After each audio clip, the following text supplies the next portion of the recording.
warahmatullahi wabarakatuh. Waalaikumsalam warahmatullahi wabarakatuh. Gimana kabarnya teman-teman? Alhamdulillah baik. Alhamdulillah. Ya udah, di sini kita langsung perkenalan aja kali ya. Dimulai dari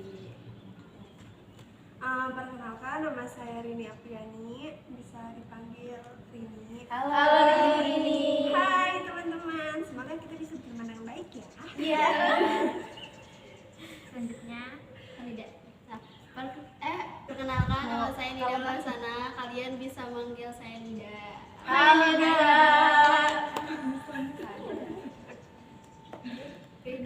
Perkenalkan, nama saya Ranita Wira Pratiwi, bisa dipanggil Rani. Hai Rani. Ya, perkenalkan, nama saya Mas Pupa. Saya biasa dipanggil Pupa. Hai Pupa. Baik, assalamualaikum warahmatullahi wabarakatuh. Waalaikumsalam warahmatullahi wabarakatuh. Perkenalkan, nama saya Adwa Salsabila, bisa dipanggil Adwa. Halo Adwa.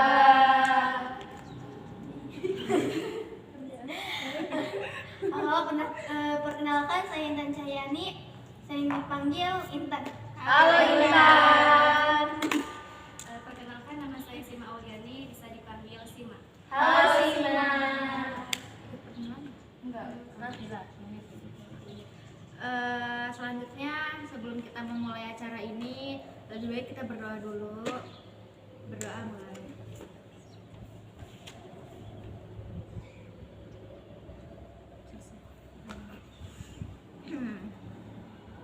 Jadi di sini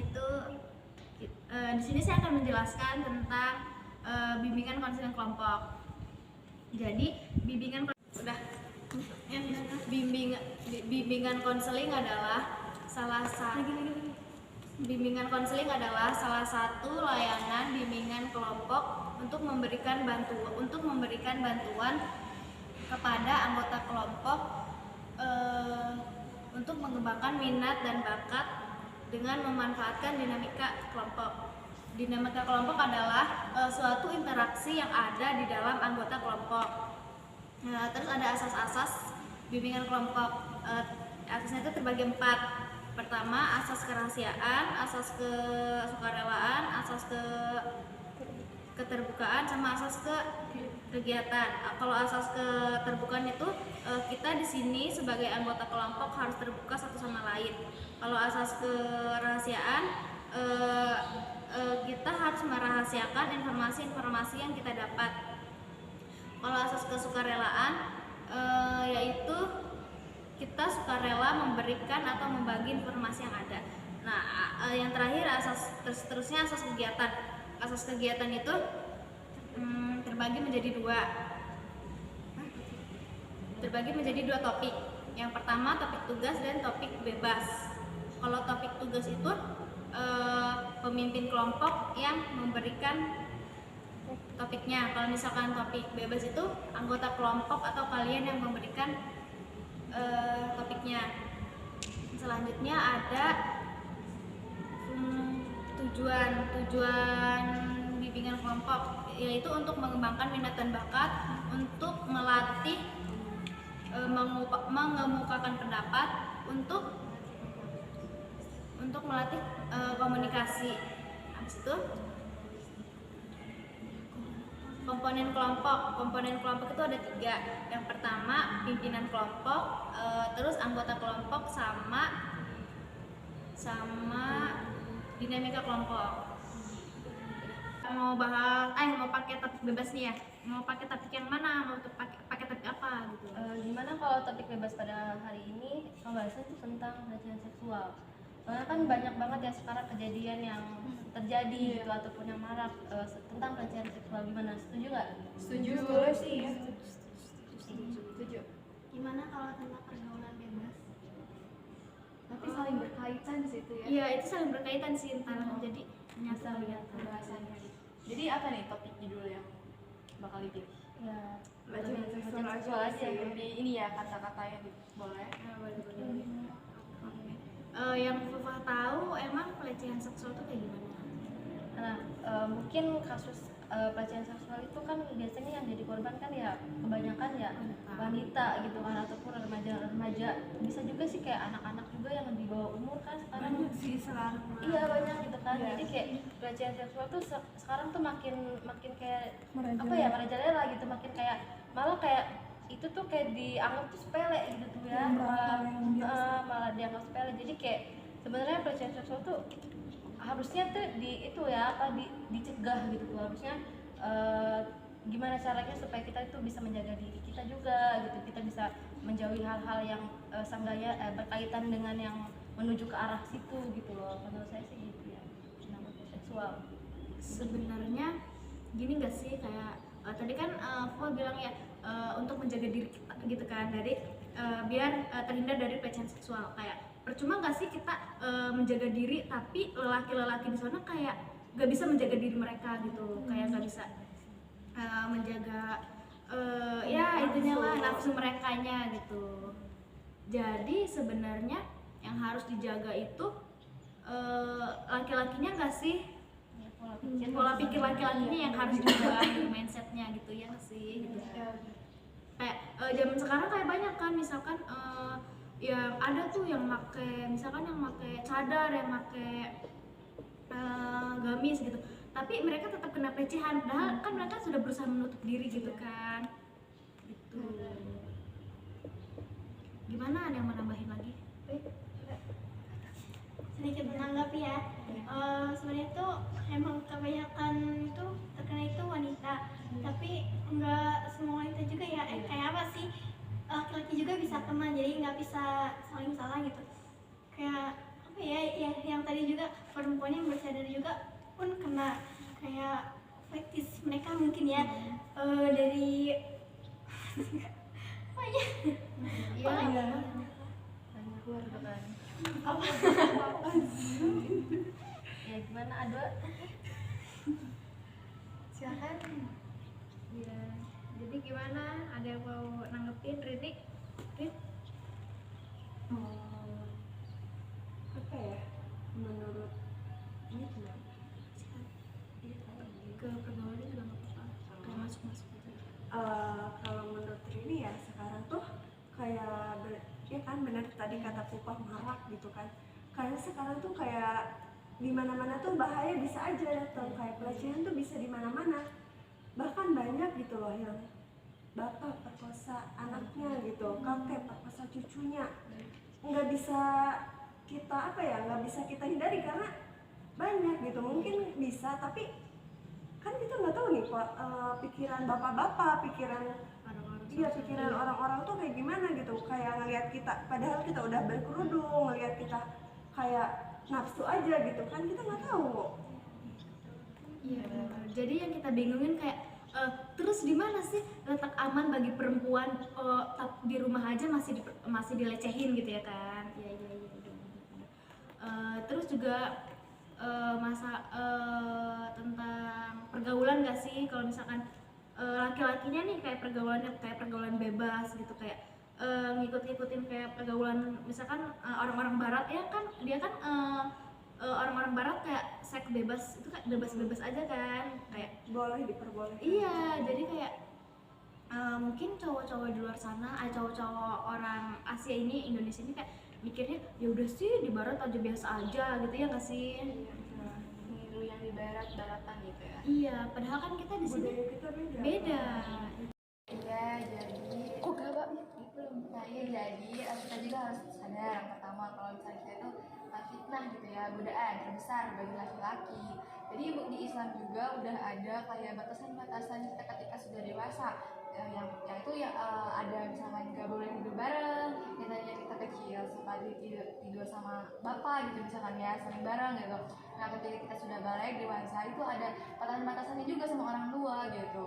Walaupun emang orang tua sama anak itu harus dekat gitu ya, cuman kan ada kedekatan yang nggak boleh di ini gitu tuh ya. Mungkin apalagi ketika sudah dikuasai nafsu, apapun itu segala cara bakal dia lakuin, karena mungkin juga kurang ilmu gitu, bisa jadi kurang ilmu, jadi dikuasai ya, lagi turun iman gitu, bisa jadi terkuasai gitu. Intinya selagi kitanya udah membatasi diri gitu, udah menjaga diri, ya itu mungkin dari si laki-laki itunya gitu yang ini harus ada yang diperbaiki lah gitu, misalnya dari ilmu keimanan atau dari pengendalian hawa nafsu.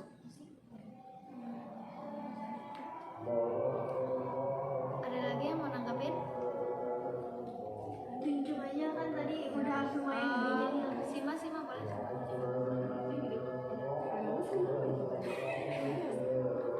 Nggak apa-apa. Jadi yang Intan tadi bilang yang kata aneh gak sih gitu, darah daging sendiri masih dilecehin gitu. Sebenarnya tuh bisa jadi kelainan gak sih? Kayak kelainan sama si cowoknya. Kayak padahal kan itu kayak darah daging sendiri. Emang nafsu ya kita yang dia besarin sendiri dari kecil sampai gede, tapi dia tiba-tiba nafsu gitu. Itu aneh gak sih, itu kelainan gak sih, maksudnya apa gimana ya? Menurut kamu gimana, Sima?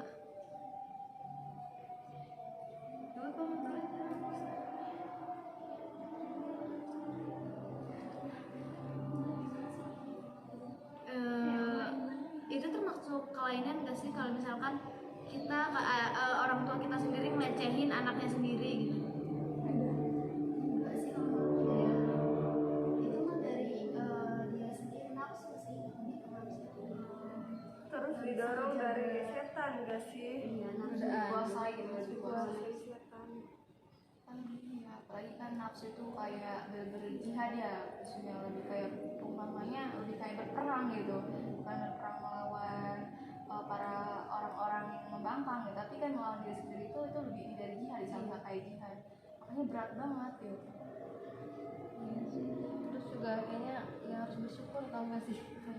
Jadi kayak kita udah misalkan bapak nih yang ngelecehin anaknya, kan dia juga udah punya istri gitu, jadi dia harus bersyukur gitu, dia udah mempunyai istri. Maksudnya masa ya kalau ngomong kurang, maksudnya kurang apa gitu, maksudnya kan toh dia juga harus sadar juga dia sebagai bapak, dia sebagai pemimpin keluarga, masa iya sih gitu dia seenaknya gitu loh, jadi contoh yang nggak baik malah jadi bikin trauma ke anaknya. Jadi kayak bapak sendiri yang bikin trauma gitu kepada anaknya. Jadi sebisa mungkin ya bersyukur lah gitu tuh cowok-cowok gitu, maksudnya kalau emang ya apalagi yang kayak kasus orang tua kayak gitu kan dia udah punya istri gitu, cukup lah selain cukup satu cewek dengan memuliakan wanita gitu kan, dia juga harus bersyukur gitu. Kalau menurut Rani gimana?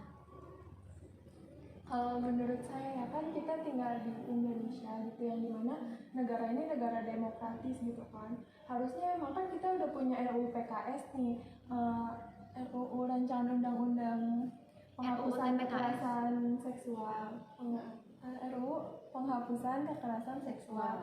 Nah itu kan harusnya diterapin bener-bener gitu ya, bukan cuma dirancang doang. Tapi selama ini dari setelahnya diresmikan itu tuh cuman jadi undang-undang aja gitu, nggak yang diterapin. Jangankan di rumah, di kantor pemerintah sendiri gitu, itu pun kejadian gitu. Jadi emang harusnya tuh undang-undang atau hukum itu harus diterapin, benar-benar diterapin. Berarti jangan cuma dibuat aja tapi diterapin juga gitu ya. Soalnya kita juga baru tahu, kita baru tahu kalau ada undang-undang RUU PKS. RUU TPKS. PKS. Ada yang mau nambahin lagi sih, Ma? Dari tadi di aja. Kalau menurut saya sih benar kayak kata Ramita, mungkin kalau pendapat saya sendiri kayak pergaulan lingkungan di sekitar rumahnya gitu kayak kurang iman gitu, kayak nggak ada kayak kegiatan pengajian gitu kan, kayak nggak ada itu mendengarkan ceramah gitu kan, supaya kita itu menguatkan iman gitu. Udah sih. Saya mau menambahkan Sima. Iya, Boleh. Kalau misalkan kurang iman, banyak loh ustadz-ustadz yang memperkosa santrinya. Iya sih. Iya benar. Terus Kan? Ya kalau misalkan kurang iman mah kayak ada apa? kayak itu tuh ustadz gitu loh, pasti kan Kiai juga. saya izin menyanggah Sima ya.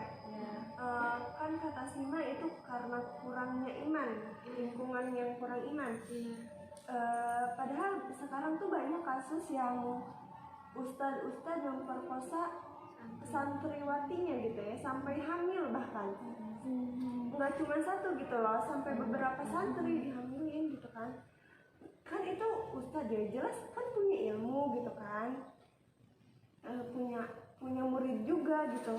Kalau misalkan kurang iman kayak udah apa ya, kayak dia terus kayak apa ya, doain anjing. Tapi sebenarnya gini, kalau emang misalkan iman, Jin, membahas iman ya, kalau tergantung orangnya sih dia keimanannya gimana sih sebenarnya. Iya. Tapi kalau emang dianya memiliki keimanan yang benar-benar taat kepada Allah mah ya dia berbuat gitu maksudnya. Tapi itu meskipun ustadz, ya misalkan dibilang ustadz, oke dia ustadz gitu. Tapi kan balik lagi ke sikap dianya, keimanan dia tuh maksudnya menjadi ustadz tujuannya apa gitu, kemana gitu. Soalnya nggak semua juga ya yang kayak begitu, nggak semua ustadz yang ya kayak gitu juga. Mungkin kalau ustadz yang begitu karena mungkin dia apa ya, belum memahami gitu tuh arti kayak keislaman atau keimanan dia itu gimana gitu. Jadi sebatas kayak dia ustadz bisa seenaknya gini-gini, tapi ya dia belum mengetahui apa ya makna si keimanan dia yang paling taat kepada Allah tuh apa gitu tuh, maksudnya gitu mungkin ya.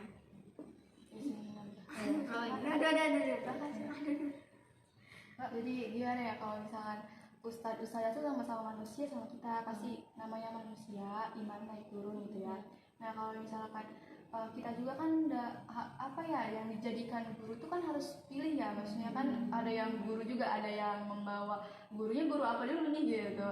Nah jadi kalau misalkan masalah itu dia ustadz atau bukannya, jadi mungkin kan banyak sekarang ustadz pacaran misalkan, ustadz masih berbuat dosa misalkan ya.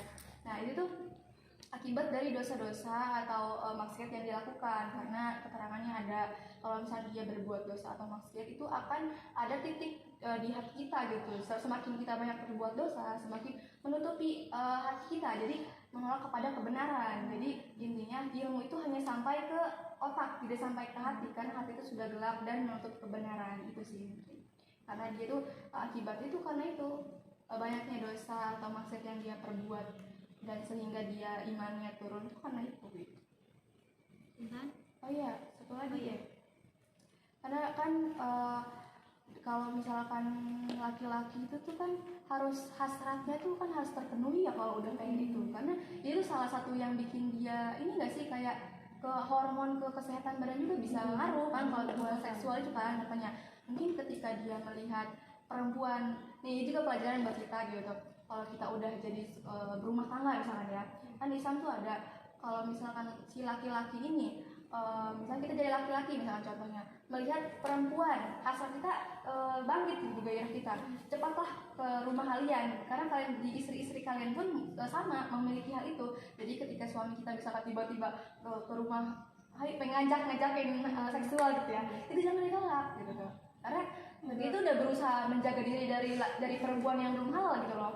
Kalau kita tolak, dia bisa nyari-nyari ke yang lain. Mungkin itu sebabnya dia ke anaknya, karena mungkin faktor-faktor dari istrinya juga, misalkan lagi head atau lagi nolak, hasratnya bener-bener kayak dia tuh pengen terpenuhi. Emang ada sebab-sebab misalnya yang bikin dia lagi kelelah gitu, yang buat menjadi hormon bangkit itu dengan cara itu.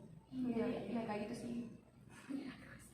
Dalam konteks Ya kan itu ibaratnya konteksnya untuk yang udah menikah gitu ya. Nah kan kita sebagai mahasiswa ada yang belum menikah juga, ada yang udah nikah.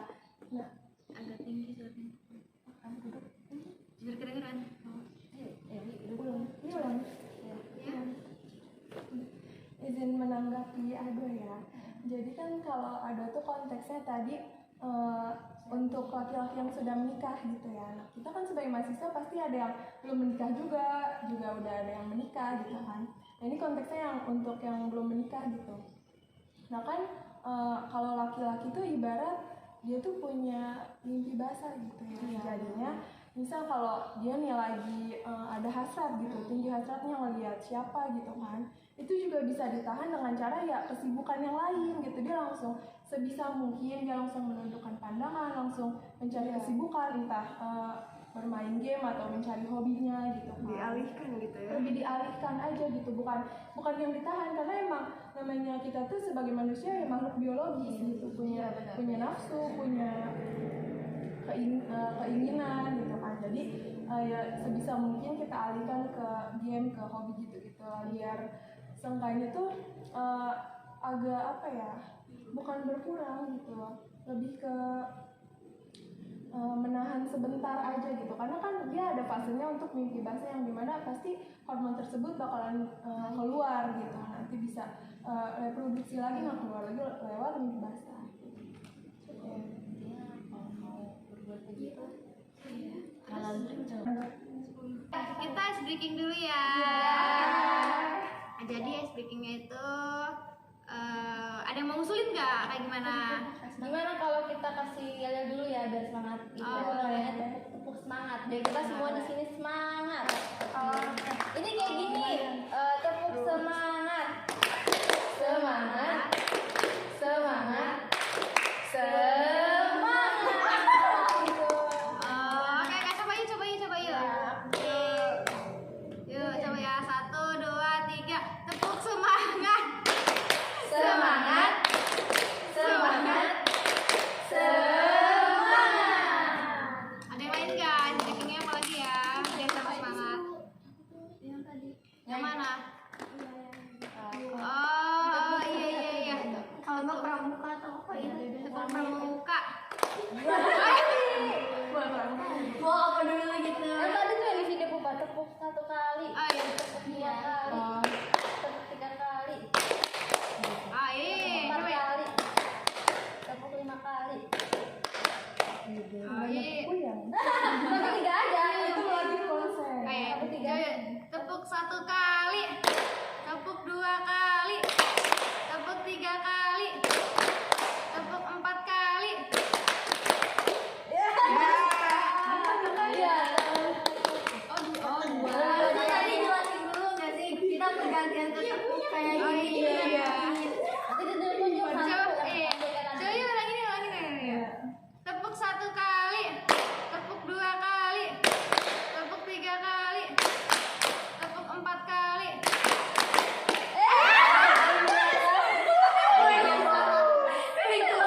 Nih, ulangin 50 kali. Supaya Nih, 1, 2, 3. Tepuk 1 kali. Tepuk 2 kali. Tepuk 3 kali. Tepuk 4 kali.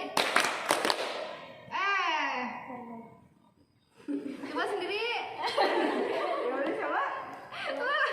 tunjuk aja. Coba tepuk 1 kali. Tepuk 2 kali. Tepuk 3 kali. Tepuk 4 kali. Buku. Yang semua lagi ulangin. Ya, coba ya. 1, 2, 3. Tepuk 1 kali. Tepuk 2 kali. Tepuk 3 kali. Tepuk 4 kali. Gimana sih kalau 5? Iya. Tunjuk gantian udah. Lanjut aja kali ya. Kalian ada yang nanggepin lagi nggak tentang pelecehan seksual ini di Indonesia? Kalau mau bertanya boleh. Boleh. Saya mau bertanya ya. Iya, Iya. Ya. Ya izin bertanya ya. Sebenarnya tuh apa ya, pencegahan kita gitu sebagai wanita itu harus gimana sih? Aja. Ada yang mau jawab? Izin jawab ya Kak.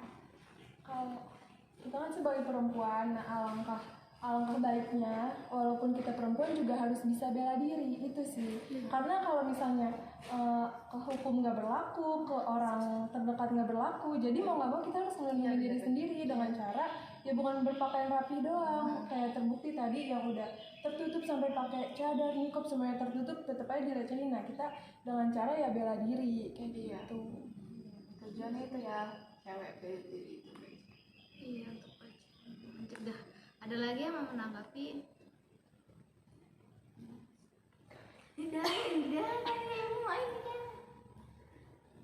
Iya sih, jadi tapi ya kalau misalkan sebela diri apapun kita kan wanita ya, kalau misalkan dilawan sama cowok tapi kekuatannya tetap cowok nggak sih gitu. Iya sih, Jaga-jaga aja kali ya. iya kali aja kali. Ya, intinya mungkin kayak menghindari aja sih. Ya lebih ke sebisa mungkin kalau emang situasi yang ngerasa kita udah nggak aman nih, udah risih banget nih, sebisa mungkin kita untuk pergi dari lingkungan itu, bisa dari lingkungan yang sekiranya ada yang menurut dia membahayakan atau menuju ke arah situ. Berusaha untuk kayak minta tolong, ataupun sudah kepepet banget kayak berusaha untuk minta tolong untuk cepet-cepet lari menghindar gitu kan, bisa gitu juga. Iya, nambah hal ini. Tadi kan berusaha udah ya membela diri. Terus yang kedua juga itu ada berusaha, ikhtiar. Yang ketiga ya pasrahin. Itu terus yang penting terakhir doa. Kita kerinduan Allah. Iya sih, doa penting sih. Ini ya, yang kan yang kita bahas ini kan secara verbal ya. Gimana sih kalau yang non verbalnya tuh kayak kan secara nggak langsung ada yang melecehkan gitu dari perkataan, gini mah bentuknya kayak gini kan kita kan perempuan tuh kita merasa ya kayak jadi nggak percaya diri, jadi merasa gak nyaman gitu. Itu gimana gitu ya? Malah misalkan kalau dari HP juga udah termasuknya Iya, dari juga ya chat, gitu. chat kayak gitu lah. Ngomong yang segala tentang tubuh kita ataupun tentang ya Iya, itu non verbal. pelecehan seksual juga. Kalau misalkan tapi kalau misalkan kayak Nida nih, Nida kan kayak Nida bodinya bagus banget. Kalau misalkan Nidanya nggak marah atau nggak apa, itu nggak disebut pelecehan. Tapi kalau misalkan Nida nggak terima, itu bisa disebut pelecehan. Ya karena sensitif lah ya pembahasannya. Kalau bahas body ataupun itu kan Ya udah seharusnya ya boleh chattingan, tapi chattingan yang ke arah kalau begitu ya risih juga gitu kan. Sama aja kayak ngerasa kitanya kayak kok ngerasa kayak kitanya dilecehkan ya gitu. Apa? Mau sama Di mau chat. kali ya. Kalau misalkan itu paksaan, itu pelecehan. Kalau misalkan mau sama mau, itu enggak. Intinya kalau emang ada korban ya berarti itu ya, Kalau misalkan ada salah satu yang ngerasa korban, itu pelecehan. Iya nggak sih? sama dirugikan lah ya. Jangan pos-pos aja ya. Terus ada yang mau nanggapin lagi? Rina, Rini. Tuh.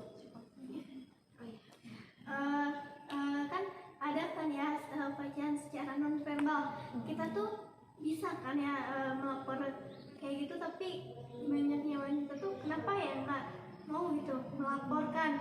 Ini juga nggak secara non verbal aja sih, bisa verbal non verbal kan.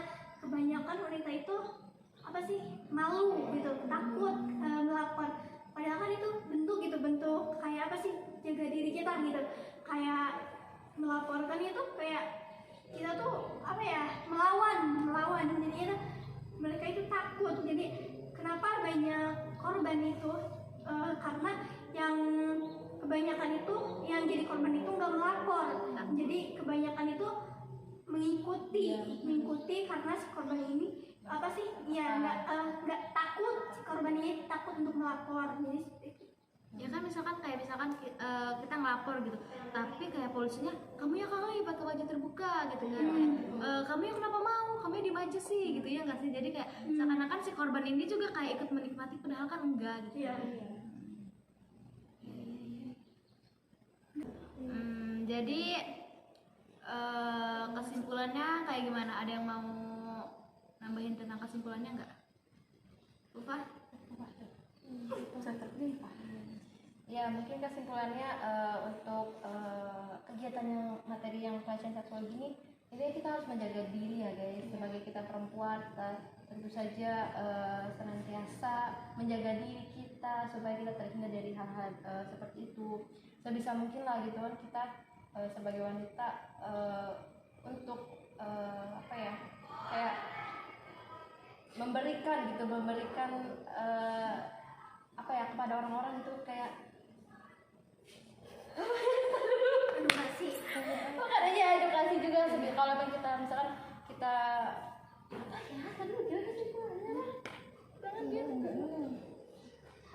kesimpulannya itu aja deh. Kesimpulannya kita sebagai wanita ya kita harus menjaga diri kita, menjaga badan kita supaya mungkin terjaga lah gitu. Jangan sampai kita mau tergoda dari rayuan-rayuan lelaki gitu ya. Mau dirayu segimana pun itu jangan mau gitu. Usahakan kita sebelum kita halal, sebelum kita menikah, diusahakan jangan mau, jangan tergoda dengan laki-laki laki-laki sebelum itu lelaki itu pasti buat kita, suami kita nanti gitu kan. Jadi sebisa mungkin kita menjaga diri kita dari hal-hal yang begitu gitu kan. Ya itu sih menurut saya intinya kita harus jaga diri, dan kalaupun emang sudah terjadi bagi si korbannya juga ya jangan merasa apa ya, jangan merasa dia sudah tidak pantas. Mungkin bagi si korban harus tetap semangat juga, mesti kita ngasih semangat, ngasih mungkin anggap pelajarannya juga, jangan merasa dia sudah tidak berarti lagi, harus lebih berkembang lagi, menghargai diri dia sendiri lagi. Jadi untuk korban-korban di luar sana harus tetap semangat, harus tetap semangat, harus percaya diri. Insya Allah dibalik semua itu mungkin akan ada lebih baik lagi. Ada lagi? Ada? Mungkin sudah. Ya, jadi intinya ya kita sebagai wanita harus pintar-pintar menjaga diri kali ya, biar terhindar dari pelecehan. Seenggaknya kita walaupun gimana ya, berusaha lah untuk menjaga diri kita gitu kan, martabat kita sebagai wanita gitu kan. Jadi iya, ada mau ini nggak kritik dan gimana?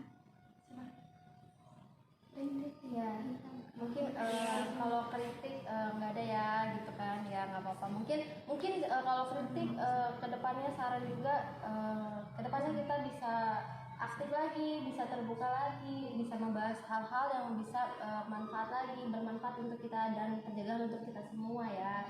Nah kesannya di sini seru, kenal kalian juga teman-teman. Semoga kita juga sepulang dari sini bisa berteman dengan baik, ataupun emang apa gitu kan, kita bisa berteman lah gitu. Seru sih, kesannya seru banget. Iya sih Mak, kesan gimana? Ada lagi Mungkin nggak apa-apa? tambahan yang kesannya ya, yang kata Pupa tadi, kita bisa kenal sama teman-teman semua ya, satu sama lain. Mungkin pesannya kalau kita misalkan mendapat pelecehan gitu, nah kita jangan diam aja gitu, jadi kita harus bisa melawan gitu kan. Jangan sampai kita tuh kena gitu pelecehan itu. Memutus rantai ini gitu ya, supaya tidak terulang kembali. Iya. Sebenarnya cukup sih ya, cukup kan tentang pelecehan ini. Jadi kapan nih kita mau ketemu lagi? Gimana kalau hari Kamis? Boleh. Jam berapa? Jam 9. Jam 10. Boleh ya 10 juga. aja. Jam 9.10-an ya berarti ya. Iya, oke. Jadi cukup sekian dari saya. Bila ada kata salah mohon maaf. Wassalamualaikum warahmatullahi wabarakatuh. Dari saya, marilah kita membaca hamdalah.